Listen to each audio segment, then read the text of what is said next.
Hello, I'm Reverend Sue Browning. I'm the minister at the Unitarian Universalist Fellowship at Easton, and I want to tell you a little bit about our day today at the fellowship. Today is July 11th, 2021, and we returned to in-person services, and it was a special day. We could all feel that return as we came together. We took some time to think about the whole topic of returning. What does it feel like to return to a place or to return to a role in your life? And I know I was just very aware that for some they were coming back into familiar space when they came to our sanctuary. It was a place, maybe they even knew about the blueprints of the building. And for others, it was a newer experience. There were folks that were just getting to know us right before COVID hit. So what does it mean when we think about returning? Whenever we return to some place, we know there's no one experience. Everybody who's there is going to have a different experience, a different sense of who are new faces in the room, what feels familiar and different. But before you think about returning, you need to think about leaving. There are many times in our lives when we leave places. Virtually all of us leave our childhood home or the many homes we may have lived in as children. We leave our childhood communities. Maybe there's a time that you changed jobs and you can remember that place of leaving the last day in the office, the last day at the hospital, the last day at a school. I hear many stories of folks downsizing their homes. There's that point of dismantling, of doing that before there's the actual leaving.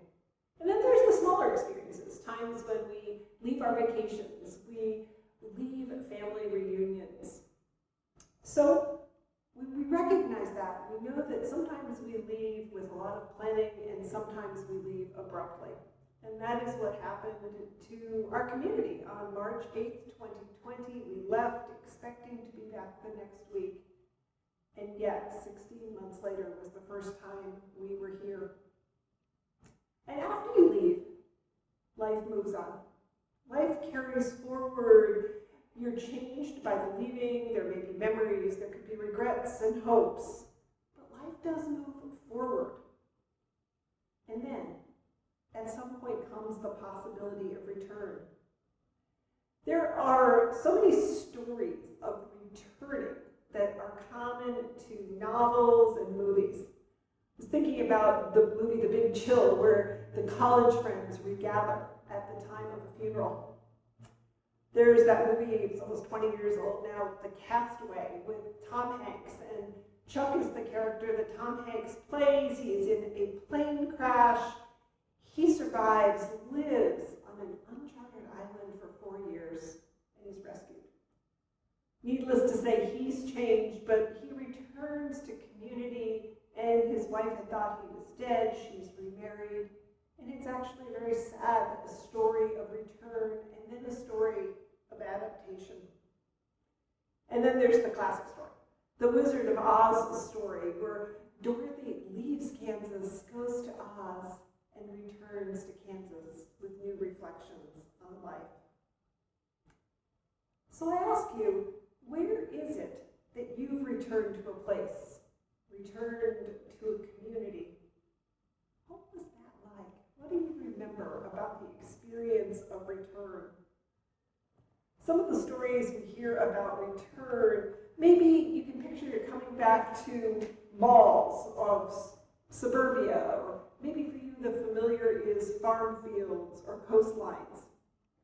We may have a sense of return when we go back to a grocery store that we used to buy our groceries at, or that sense of return, that sense of familiarity when we come to a family reunion or a retirement celebration.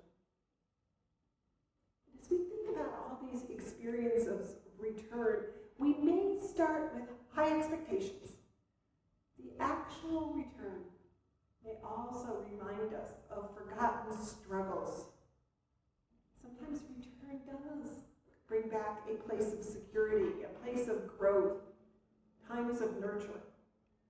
Whatever your experiences are of return, it is almost always layered. Return reminds us of how things have changed, reminds us that time has passed. When we return, all these changes have happened, and people and places need to fit together in new ways. And sometimes that's really smooth. There's that experience you have when you make a phone call and you literally feel like you've returned to the space. It's like no time has passed. But I think more often, return comes with some awkwardness, sometimes restorative and draining, often all at the same time. And then, as we go through the many experiences of return after COVID, with return come questions of belonging. Do we return to a place where we remember feeling a part of something? Is that part of that experience of return? Maybe yes, maybe no. Is in a place of feeling acceptance, a place of growth, a place that you feel stretched in that moment. Where is a common experience of belonging? Where are your hopes of belonging? Author Brene Brown finds that in the absence of belonging, there is always great suffering. In the absence of belonging, there is always great suffering. That's a stark quote. And yet, feeling part of something matters profoundly. In belonging, there is connection. There is a place, a sense of barriers softening. When we feel like we belong, we feel seen, we feel included. And sometimes belonging is a fuzzy experience. Sometimes the same circle we feel inside one day, we feel outside the next. I think many of us yearn for belonging, a deeper sense of belonging. And offering a sense of belonging is often a saving act. When we take the time, when we can help make someone feel they belong, we are part of being a saving force.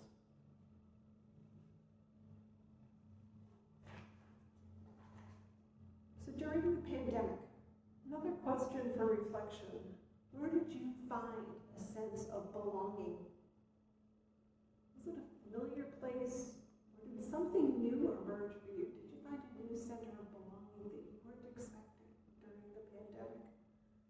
Maybe it was a place you helped create. The other question is, what was missing for you during the pandemic about belonging, about having that experience? So this summer, the summer of 2021, we are going to experiment and have many of our services talking about belonging and inclusion.